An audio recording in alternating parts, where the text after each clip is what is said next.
एक बार प्रेम से बोलेंगे ओम नमः शिवाय। देखिए मित्रों, श्री शिव महापुराण के पार्वती खंड का आज हम ये वाला अध्याय करने जा रहे हैं। इससे पूर्व के अध्याय आपको मिलेंगे, एक प्लेलिस्ट बनी हुई है श्री शिव पुराण नाम से, वहाँ पे जाके आप इससे पूर्व के सभी अध्याय आप पढ़ सकते हैं।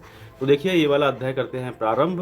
कथा है यहाँ पे, देखिए तारकासुर के सताए हुए देवताओं का ब्रह्मा जी को अपनी कष्ट कथा सुनाना, ब्रह्मा जी का उन्हें पार्वती जी के साथ शिव के विवाह के लिए उद्योग करने का आदेश देना, ब्रह्मा जी के समझाने से तारकासुर का स्वर्ग को छोड़ना और देवताओं का वहां रहकर लक्ष्य सिद्धि के लिए यत्नशील होना। सूत जी कहते हैं, तदनंतर नारद जी के पूछने पर पार्वती जी के विवाह के विस्तृत प्रसंग को उपस्थित करते हुए ब्रह्मा जी ने तारकासुर की उत्पत्ति, उसके उग्र तप, मनोवांछित वर प्राप्ति तथा देवताओं और असुर सबको जीतकर स्वयं इंद्र पद पर प्रतिष्ठित हो जाने की कथा सुनाई। तत्पश्चात ब्रह्मा जी ने कहा, तारकासुर तीनों लोकों को अपने वश में करके जब स्वयं इंद्र हो गया तब उसके समान दूसरा कोई शासक नहीं रह गया। वह जितेंद्रिय असुर त्रिभुवन का एकमात्र स्वामी होकर अद्भुत ढंग से राज्य का संचालन करने लगा। उसने समस्त देवताओं को निकालकर उनकी जगह दैत्यों को स्थापित कर दिया और विद्याधर आदि देव योनियों को स्वयं अपने कर्म में लगाया। मुने तदनंतर तारकासुर के सताए हुए इंद्र आदि संपूर्ण देवता अत्यंत व्याकुल और अनाथ होकर मेरी शरण में आए।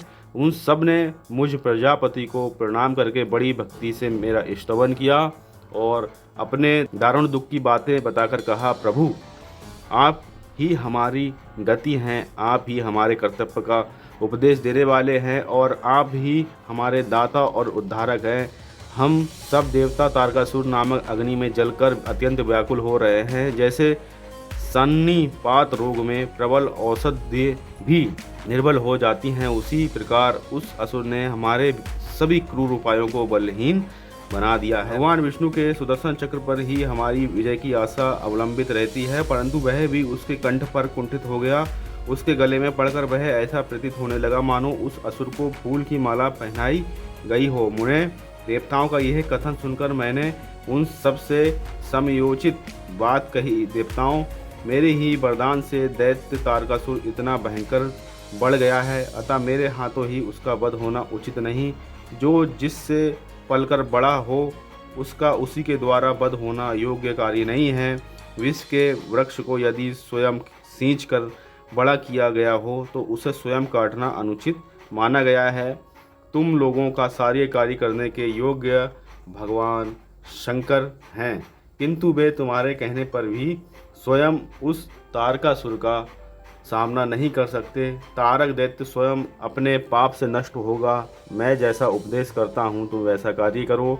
मेरे वर के प्रभाव से मैं तारकासुर का वध कर सकता हूँ, ना भगवान विष्णु कर सकते हैं और ना भगवान शंकर ही उसका वध कर सकते हैं। दूसरा कोई वीर पुरुष अथवा सारे देवता मिलकर भी उसे नहीं मार सकते। वह मैं सत्य कहता हूँ देवताओं, यदि शिव जी के वीर्य से कोई पुत्र उत्पन्न हो तो वही तारक दैत्य का वध कर सकता है, दूसरा नहीं।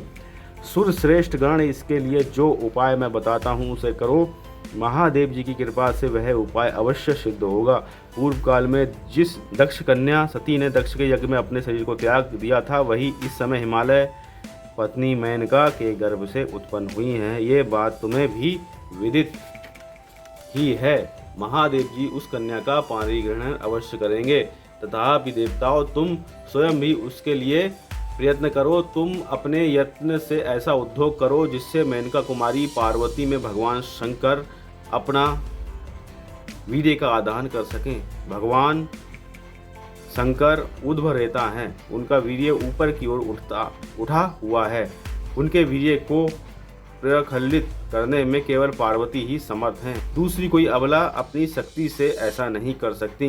गिरिराज की पुत्री वे पार्वती इस समय युवावस्था में प्रवेश कर चुकी हैं और हिमालय पर तपस्या में लगे हुए महादेव जी की प्रतिदिन सेवा करती हैं।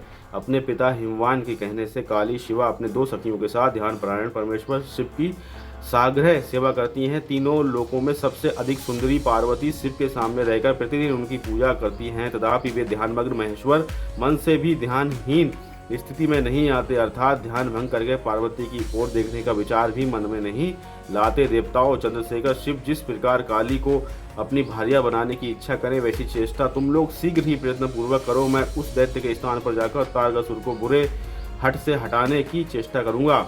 अतः अब तुम लोग अपने स्थान को जाओ। नारद देवताओं से ऐसा कहकर मैं शीघ्र ही तारकासुर से मिला और बड़े प्रेम से बुलाकर मैंने उससे इस प्रकार कहा, तारक, यह स्वर्ग हमारे तेज का सार तत्व है, परंतु तुम यहाँ के राज्य का पालन कर रहे हो जिसके लिए तुमने उत्तम तपस्या की थी, उससे अधिक चाहने लगे हो। मैंने तुम्हें इससे छोटा ही वर दिया था, स्वर्ग का राज्य कदापि नहीं दिया था, इसलिए तुम स्वर्ग को छोड़कर पृथ्वी पर राज्य करो। असुर श्रेष्ठ देवताओं के योग्य जितने भी कार्य हैं वे सब तुम्हें वहीं सुलभ होंगे, इसमें अन्यथा विचार करने की आवश्यकता नहीं है। ऐसा कहकर उस असुर को समझाने के बाद मैं शिवा और शिव का स्मरण करके वहाँ से अदृश्य हो गया।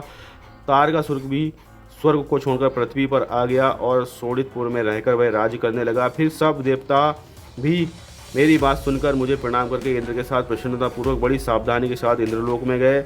वहाँ जाकर परस्पर मिलकर आपस में सलाह करके वे सब देवता इंद्र से प्रेम पूर्वक बोले, भगवान शिव की सेवा में जैसे भी काम मूलक रुचि हो वैसा ब्रह्मा जी का बताया हुआ सारा प्रयत्न आपको करना चाहिए।